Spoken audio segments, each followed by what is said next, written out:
Hello student, your Hindi teacher from LPM Public School. Welcome my online class. बच्चों, आज हम आपकी book परिवेश से चैप्टर 2 बस्ता और जूता पढ़ेंगे। ये एक संवाद है। जब दो लोगों के बीच, तीन लोगों के बीच, चार लोग होते हैं और जब बातचीत होती है उसको संवाद बोलते हैं। ये एक आपका संवाद है क्योंकि बस्ता और जूता में बातचीत होता है। बस्ता और जूता में बातचीत होता है, तो इसलिए ये जो चैप्टर है आपका संवाद है। और इस पाठ का उद्देश्य है साफ सफाई का महत्व समझाना और चोरी न करना, अच्छी आदतों को सीखना। इस पाठ का मेन उद्देश्य यही है कि आप सफाई रखिए और सफाई के महत्व को समझिए, अपने भी सफाई करिए और दूसरों को भी समझाइए कि सफाई का क्या महत्व है। और चोरी नहीं करना चाहिए, अच्छी आदतों को करना चाहिए। यही इस चैप्टर का मेन उद्देश्य है, इस पाठ का मेन उद्देश्य है। एक दिन परेश का जूता बैठे बैठे बहुत उदास था। अब ये एक देखिए, ये काल्पनिक संवाद है कि जूता ना ही जूता बोल सकता है ना ही बैग बोल सकता है। लेकिन यहाँ पे जिन्होंने भी ये डॉक्टर मधुपंत ने ये कहानी लिखा है, तो ये संवाद लिखा है तो सोच समझ के लिखा है कि वाकई में जो बोल नहीं पाता है उसको भी तकलीफ़ होती है। तो मधुपंत ने बड़ी अच्छी चीज़ लिखी है संवाद के तौर पे कि एक दिन परेश का जूता बैठे बैठे बहुत उदास था। तभी उसे परेश के बस्ते से किसी के कराहने की आवाज़ आई। परेश नाम का एक लड़का है, ठीक है, वो अच्छा बच्चा नहीं है। तो उसका जूता जो था एक दिन बैठे बैठे उदास था। तभी उसने सुना कि परेश के बैग से, बस्ते से किसी के कराहने की आवाज़ आ रही है। जूता, अरे भाई तुम कौन हो, क्यों इतने दुखी हो? जूता पूछता है कि हे भाई आप कौन हो और इतने दुखी क्यों हो? तो बस्ता, मैं परेश का। कराहना मीन्स होता है दर्द से चिल्लाना। कराहना मीन्स जब किसी को तकलीफ़ होता है तो वो दर्द से चिल्लाता है। तो बस्ता, मैं परेश का बस्ता हूँ जिसमें वह किताबें कॉपियाँ ठूस ठूस कर भरता है, साथ ही और भी न जाने कितना कूड़ा कबाड़ भर देता है।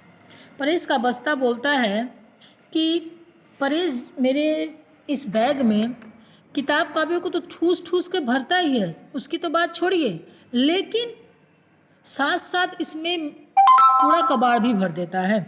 जूता, अरे मेरा भी उसी परेश ने नाक में दम कर दिया है। जूता भी अब अपना दुख बस्ते से कहता है कि यही तो मेरे साथ भी परेश करता है। तब तो हम सचमुच में दोस्त बन सकते हैं, क्यों? जूता कहता है तब तो हम सचमुच में दोस्त बन सकते हैं, क्यों?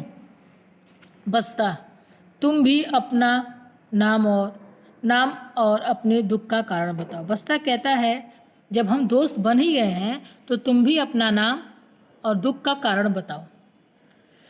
जूता, दोस्त परेश ने मुझे घिस घिस कर यहाँ वहाँ ठोकर मार कर मेरा तो अंग अंग दुखा डाला। एक जूता देखिए अपनी तकलीफ बता रहा है, अपना कष्ट बता रहा है कि परेश उसके साथ क्या कर रहा है, क्योंकि जूता और बस्ता अब दोनों दोस्त बन गए हैं। कहता है परेश ने मुझे घिस घिस कर यहाँ वहाँ ठोकर मार कर मेरा तो अंग अंग दुखा डाला है। जैसे कुछ बच्चे होते हैं, चलते हैं तो पैर ईंटा है सामने, कोई कंकड़ आ गया उसको मार देते हैं। कुछ बच्चों की आदत है ऐसे दीवार पे मारते हुए चलते हैं। तो वही कारण वो बता रहा है कि परेश मुझे घिस घिस कर यहाँ वहाँ ठोकर मार कर मेरे अंग अंगों को क्या करता है, दुखा डालता है। यह सच है कि मेरा काम कांटों और कंकड़ पत्थरों से पैरों को रक्षा करना। वो कहता है मैं मानता हूँ कि मेरा काम है कांटों और कंकड़ पत्थर से बचाना, लेकिन इसका मतलब ये क्या कि आप मुझे कहीं भी मारो, कहीं भी पटको, कहीं भी घिसो, पर इसका मतलब ये तो नहीं है कि बिना कारण मुझे ठोकर मारी जाए। कह रहा है जूता, इसका मतलब ये ठीक है कि मैं पैरों की रक्षा के लिए हूँ, कोई कांटा ना चुभे, कंकड़ पत्थर से बचे, लेकिन इसका मतलब ये नहीं कि मुझे जहाँ भी चाहे कोई मार के निकल ले। बस्ता, मैं भी किताबें कॉपियाँ रखने के लिए बना हूँ। कहता है बस्ता, मैं भी तो कॉपी किताब रखने के लिए बना लेकिन सही ढंग से जल्दी लगाकर, मतलब सही ढंग से कॉपी किताबें एक साथ लगना चाहिए। लेकिन जो परेश है वो बिल्कुल ऐसा नहीं करता है। वो बुक कॉपी तो सही से रखता ही नहीं है, और उसमें स्टापू खेलने के लिए पत्थर, गेंद, लट्टू के अलावा दुनिया भर का कूड़ा कबाड़ मेरे अंदर भर देता है, परंतु कभी भी मेरे बोझ के बारे में नहीं सोचता है।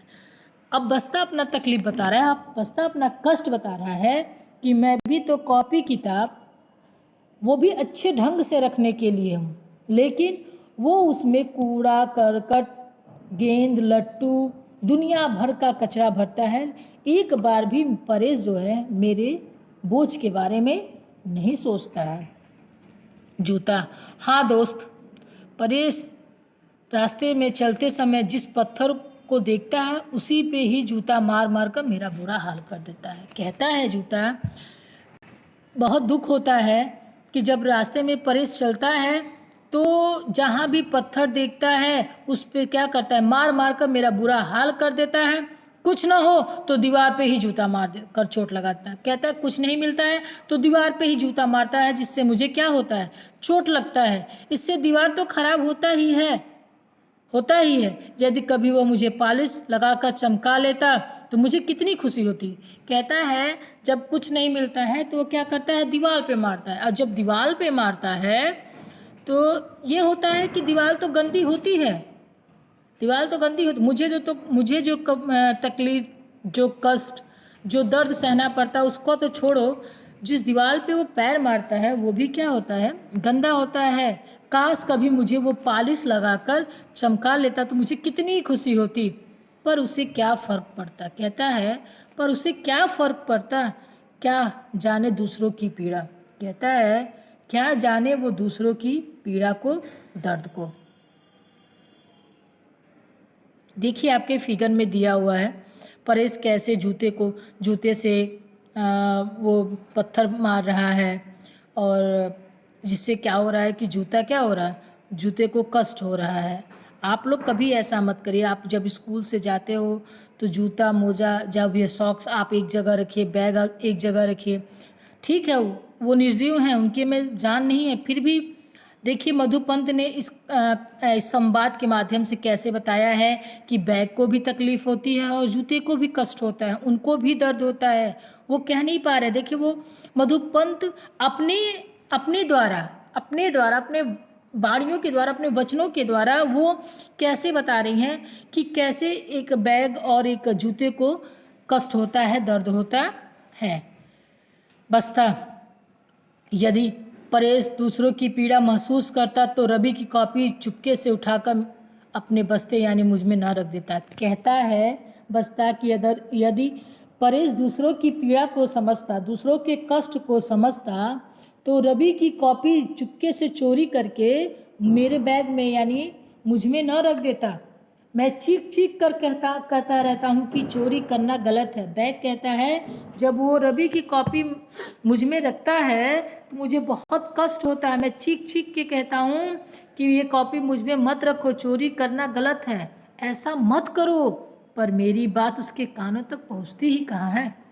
कह रहा है बस्ता कि मेरी बात उसके कानों तक नहीं पहुँचती है। और जब पूरी कक्षा में बस्ते की तलाशी ली जाती है तो मेरा सर शर्म से झुक जाता है। सिर शर्म से झुक जाना मतलब अपमान होना। कहता है कि जब वो रवि की कॉपी को चोरी करके चुपके से मेरे बैग में रखता है तो मैं उसको बार बार चिल्ला के कहता हूँ कि चोरी मत करो, ये गलत काम है, पर मेरी बात उसके कानों तक कहाँ पहुँचती है। और सबसे ज़्यादा शर्म मुझे तब आती है जब पूरे क्लास के सामने मेरे बस्ते की तलाशी ली जाती है। जूता, शर्म से तो मेरा सर भी झुक जाता है जब कक्षा में सब बच्चों का पोशाक और जूतों का निरीक्षण होता है। उस समय सबसे घिसा पिटा, मैला कुचैला और बदसूरत मैं ही होता हूँ। आप लोग के भी स्कूल में हाइजीन चेक होता है, यूनिफॉर्म चेक होता है, वैसे ही जूता कहता है मेरा भी सर शर्म से जब झुक जाता है जब क्लास में टीचर आके बच्चों का पोशाक, जूता का निरीक्षण करते हैं। निरीक्षण मीन्स होता है देखना, जब देखते हैं उस समय सबसे घिसा पीटा, जो मैं हूँ सबसे घिसा पीटा, मैला कुचैला, सबसे गंदा और सबसे बदसूरत, जिसकी सूरत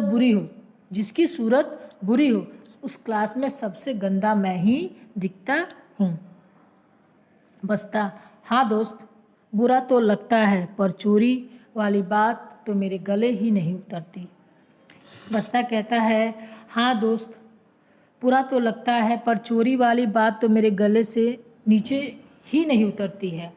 क्या करें, इतना चिल्लाने पे, बस्ता कहता है, इतना चिल्लाते हैं कि ये काम मत करो, चोरी मत करो, मुझे तकलीफ़ होती है, मुझे दुख होता है, लेकिन परेश के कानों पे जूं नहीं रेंगता है।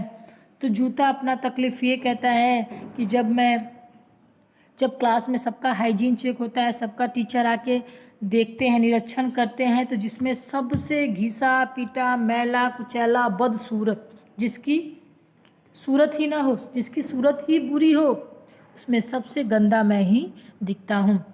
आगे का पाठ, आगे का संवाद हम बच्चों नेक्स्ट वीडियो में आपको पढ़ाएंगे। Thank you.